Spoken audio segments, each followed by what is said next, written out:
அனைவருக்கும் வணக்கம் நண்பர்களே. இந்த பதிவில் என்ன தகவல் பார்க்க போகின்றோம் என்றால், நமது சிம்மம் ராசி மகம் நட்சத்திரம் நண்பர்களுக்கு தை மாதம் ராசி பலன் எப்படி இருக்கும் என்பதை பார்ப்போம். தற்பொழுது கேது பகவான் உங்களது ராசியில் அமர்ந்து உள்ளார். 1வது வீட்டில் கேது ஒரு நபரின் வாழ்க்கையையும் ஆளுமையையும் கணிசமாக வடிவமைக்க முடியும். ஒரு சக்திவாய்ந்த வானத்தின் செல்வாக்காக நேட்டல் அட்டவணையின் இந்த முக்கியமான வீட்டில் கேதுவின் இடம் ஒருவரின் சுய உருவம், வாழ்க்கைக்கான அணுகுமுறை மற்றும் தனிப்பட்ட அனுபவங்களின் பல்வேறு அம்சங்களை பாதிக்கிறது. இந்த விரிவான வழிகாட்டி 1ஆம் வீட்டில் உள்ள கேது உங்களை எவ்வாறு பாதிக்கிறது என்பதை ஆராய்கிறது. உங்கள் ஆளுமை, நடத்தை மற்றும் வாழ்க்கை பாதையில் அதன் விளைவுகள் பற்றிய நுண்ணறிவுகளை வழங்குகிறது. சாகசமும் ஆராய்வதும் நல்லது. ஆனால் உங்கள் நிறுவனத்தில் நீங்கள் கவனமாக இருக்க வேண்டும். நீங்கள் மோசமான நிறுவனத்தில் விழுந்தால் விஷயங்கள் உங்களுக்கு மிகவும் கடினமாக இருக்கலாம். நீங்கள் சுயநலம் மற்றும் பேராசை கொண்டவராக மாற வாய்ப்பு உள்ளது. நீங்கள் நெறிமுறைகளை சீரழிக்கவில்லை என்பதை உறுதிப்படுத்த வேண்டும், இல்லையெனில் வாழ்க்கை உங்களுக்கு கடினமாகிவிடும். தற்பொழுது ராகு பகவான் உங்களது 7ஆம் வீடான மனைவி மற்றும் கலஸ்திர ஸ்தானத்தில் அமர்ந்து உள்ளார். 7வது வீட்டில் ராகுவின் மிக முக்கியமான விளைவுகளில் ஒன்று வழக்கத்திற்கு மாறான அல்லது பாரம்பரியமற்ற உறவுகளை நோக்கிய போக்கு. வெவ்வேறு கலாச்சாரப் பின்னணிகள், வயதுக் குழுக்கள் அல்லது சமூக நிலைப்பாடுகளைச் சேர்ந்த கூட்டாளர்களிடம் இந்த இடத்தைப் பெற்ற நபர்கள் ஈர்க்கப்படலாம். பெரும்பாலும் கவர்ச்சியான மற்றும் வழக்கத்திற்கு மாறானவற்றின் மீது ஒரு ஈர்ப்பு உள்ளது, இது சமூக விதிமுறைகளை மீறும் உறவுகளுக்கு வழிவகுக்கிறது. 7வது வீட்டில் ராகு உற்சாகமான மற்றும் ஆற்றல்மிக்க உறவுகளைக் கொண்டு வர முடியும் என்றாலும், இது திருமண ஸ்திரத்தன்மைக்கு சவால்களை ஏற்படுத்துகிறது. தவறான புரிதல்கள், தவறான தகவல் தொடர்புகள் மற்றும் இரகசியம் அல்லது வஞ்சகத்திற்கான போக்கு இருக்கலாம். இந்த சவால்கள் பெரும்பாலும் ராகுவின் இயல்பிலிருந்து மாயைகள் மற்றும் திருப்திக்கு கடினமான ஆசைகளை உருவாக்குகின்றன. வணிகத் துறையில் 7ஆம் வீட்டில் உள்ள ராகு புதுமையான மற்றும் அவர்களின் நேரத்திற்கு முன்னதாக இருக்கும் கூட்டாண்மைகளுக்கு வழிவகுக்கும். தொழில்நுட்பம், ஊடகம் அல்லது வழக்கத்திற்கு மாறான எதையும் உள்ளடக்கிய துறைகளில் வெற்றிக்கான சாத்தியம் உள்ளது. இருப்பினும், வஞ்சகமான கூட்டாளர்களிடம் எச்சரிக்கையாக இருப்பது மற்றும் வணிக பரிவர்த்தனைகளில் தெளிவான தகவல் தொடர்பு மற்றும் வெளிப்படைத்தன்மையை உறுதி செய்வது அவசியம். 8ஆம் வீட்டில் சனி இருந்தால், அது பொதுவாக ஆயுள் பலத்தை அதிகரிக்கும் என்றாலும், சில சவால்களையும் எதிர்பாராத பலன்களையும் தரும். 8ஆம் இடம் என்பது ஆயுள், மரணம், மறைக்கப்பட்ட விஷயங்கள், வாரிசு சொத்துக்கள் மற்றும் திடீர் நிகழ்வுகளைக் குறிக்கும் ஸ்தானம் ஆகும். ஆராய்ச்சி ஆர்வம் ஜாதகருக்கு ஜோதிடம், அமானுஷ்ய அறிவியல், வரலாறு மற்றும் தொழில்நுட்பம் போன்ற துறைகளில் ஆர்வம் அதிகமாக இருக்கும். இத்துறைகளில் சிறந்து விளங்க முடியும். பரம்பரை சொத்து சாதகமான நிலையில், பரம்பரை சொத்துக்கள் அல்லது வாரிசாக பணம் கிடைக்கும் வாய்ப்புகள் உண்டு. திறமை கடின உழைப்பாளியாகவும் திறமையானவராகவும் இருப்பார்கள்.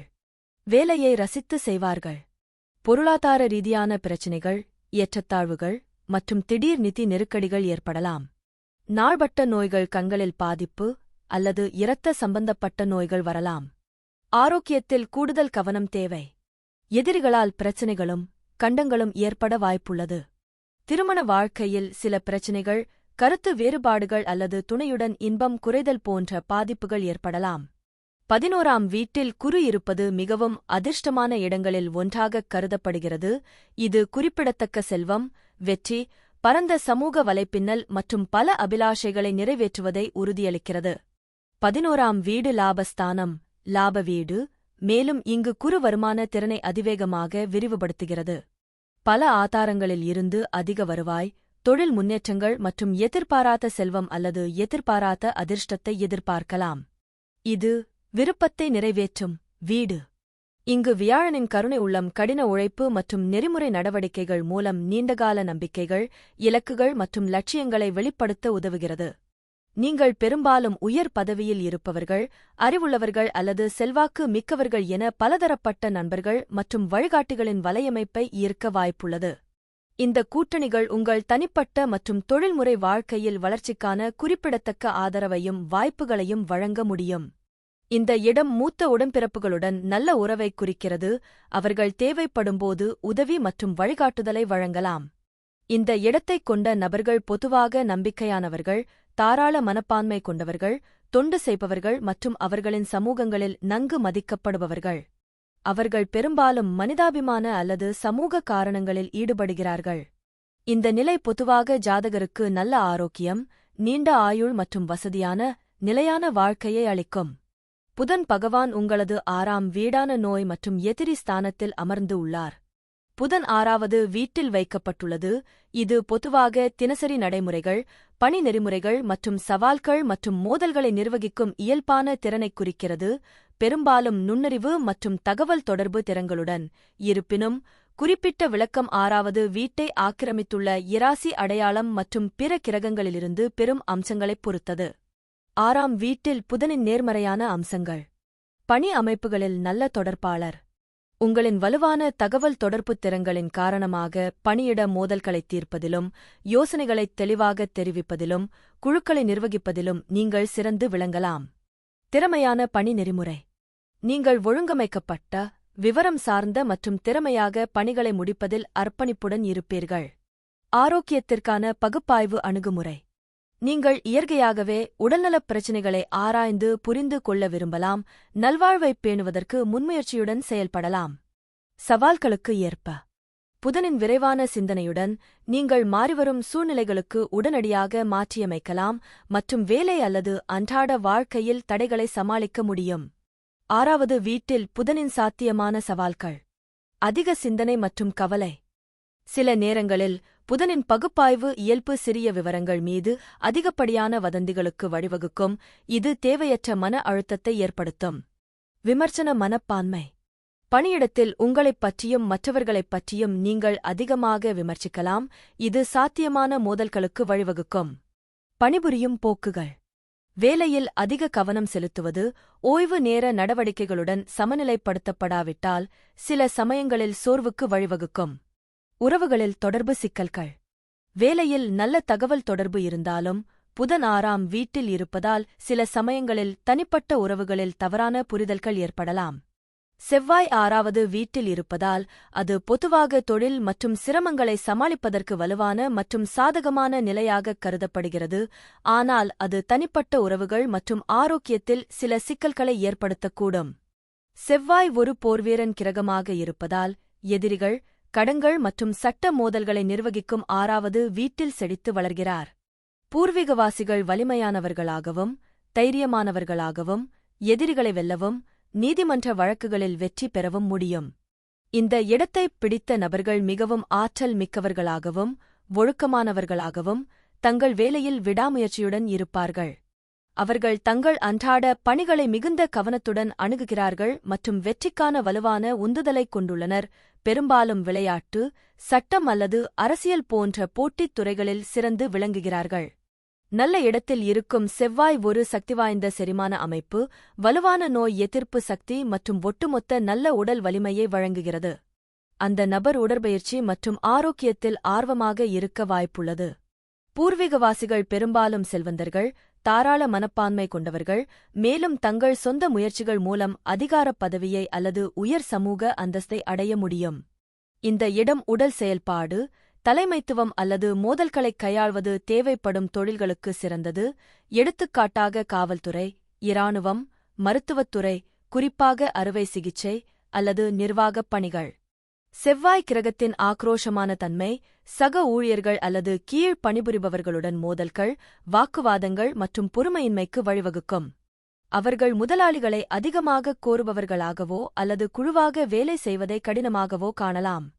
பொதுவாக ஆரோக்கியமாக இருந்தாலும், ஜாதகருக்கு அதிக காய்ச்சல், இரத்தம் தொடர்பான கோளாறுகள், உயர் இரத்த அழுத்தம் போன்றவை, தீக்காயங்கள், வெட்டுக்கள், காயங்கள் அல்லது அறுவை சிகிச்சை தேவைப்படலாம். அதிகமாகச் செயல்படும் போக்கு உள்ளது, இது சோர்வை ஏற்படுத்தும். சுக்கிரன் 6வது வீட்டில் இருந்தால், அது அன்றாட வாழ்க்கையில் நடைமுறை பலங்கள் மற்றும் உறவுகள் மற்றும் ஆரோக்கியத்தில் ஏற்படக்கூடிய சவால்களின் கலவையை முன்வைக்கிறது. சேவை, கடன் மற்றும் எதிரிகளின் வீடு, சுக்கிரனின் நல்லிணக்கம் மற்றும் இன்பத்திற்கான இயல்பான விருப்பத்துடன் முரண்படுகிறது. தனிநபர்கள் பெரும்பாலும் தங்கள் வேலையிலும் மற்றவர்களுக்கு சேவை செய்வதிலும் மகிழ்ச்சியையும் படைப்பாற்றலையும் காண்கிறார்கள். அவர்கள் பொதுவாக கண்ணியமானவர்கள், ஒத்துழைப்பவர்கள் மற்றும் சக ஊழியர்கள் மற்றும் ஊழியர்களால் நன்கு விரும்பப்படுபவர்கள். அவர்கள் அழகியல், சுகாதாரம் மற்றும் நல்வாழ்வு, நிதி, சட்டம் அல்லது சமூக சேவை தொடர்பான தொழில்களில் செழிக்கக்கூடும். இந்த வேலைவாய்ப்பு காதல் மற்றும் திருமண நல்லிணக்கத்திற்கு சவாலாக இருக்கலாம். அந்த நபர் தனது துணையிடம் அதிக எதிர்பார்ப்புகளைக் கொண்டிருக்கலாம் அல்லது அவர்களின் காதல் வாழ்க்கையில் தவறான புரிதல்கள் மற்றும் மோதல்களை எதிர்கொள்ளலாம். அன்புக்குரியவர்களை அதிகமாக பகுப்பாய்வு செய்யும் அல்லது விமர்சிக்கும் போக்கு உள்ளது. இது பெண்கள் அல்லது கடந்தகால உறவு பிரச்சினைகள் தொடர்பான சாத்தியமான கர்ம கடன்களையும் குறிக்கலாம். பூர்வீகவாசிகள் உடல்நலம் குறித்து அக்கறை கொண்டவர்களாக இருக்கலாம், ஆனால் சிறுநீரகங்கள், சிறுநீர் அமைப்பு அல்லது இனப்பெருக்க உறுப்புகள் தொடர்பான உடல்நலப் பிரச்சினைகளுக்கு ஆளாக நேரிடும், பெரும்பாலும் அதிகப்படியான வாழ்க்கை முறை அல்லது அதிகப்படியான மன அழுத்தம் காரணமாக. சீரான உணவு மற்றும் ஆரோக்கியமான வாழ்க்கை முறையை பராமரிப்பது மிக முக்கியம். இவர்களுக்கு நல்ல செல்வ வளமும் எதிரிகளை வென்று சட்ட தகராறுகளில் வெற்றி பெறும் திறனும் இருக்கலாம், ஆனால் பாதிக்கப்பட்ட சுக்கிரன் அதிகப்படியான செலவுகள் மற்றும் கடனுக்கு வழிவகுக்கும். பெண் கூட்டாளிகள் பெரும்பாலும் நிதி விஷயங்களுக்கு சாதகமாக இருப்பார்கள். தற்பொழுது சூரிய பகவான் உங்களது 6ஆம் வீடான நோய் மற்றும் எதிரி ஸ்தானத்தில் அமர்ந்து உள்ளார். 6வது வீட்டில் சூரியன் ஒருவர் கடின உழைப்பாளி, விசுவாசம் மற்றும் வேலையில் சிறந்து விளங்கலாம் என்பதைக் குறிக்கலாம். அவர்கள் ஒரு குறிப்பிட்ட துறையில் நிபுணராகவும் இருக்கலாம் மற்றும் அவர்களின் திறமைக்கு ஏற்ற வேலையைக் கண்டுபிடிக்க முடியும். நேர்மறை விளைவுகள். நபர் தனது வேலைக்கு விசுவாசமாகவும் தனது கடமைகளை நன்கு அறிந்தவராகவும் இருக்கலாம். அவர்கள் வேலை அல்லது சேவைத் துறையில் சிறந்து விளங்கலாம். அவர்கள் தங்கள் திறமைக்கு ஏற்ற தொழிலைக் கண்டுபிடிப்பதற்கான வாய்ப்பைக் காணலாம். அரசுத் துறைகளில் உயர் பதவிகளை அடைய முடியும். எதிர்மறை விளைவுகள். அவர்கள் தங்கள் கீழ் பணிபுரிபவர்களிடம் அதிகமாகக் கோரலாம், இது உறவுகளில் சில சிக்கல்களை உருவாக்கலாம். அழுத்தத்தின் கீழ் அவை சரியாக வேலை செய்யாமல் போகலாம். பலவீனமான மற்றும் பாதிக்கப்பட்ட சூரியன் உடல்நலப் பிரச்சினைகளை ஏற்படுத்தலாம் மற்றும் துணை அதிகாரிகளுடன் கெட்டுப்போன உறவுகளை ஏற்படுத்தலாம்.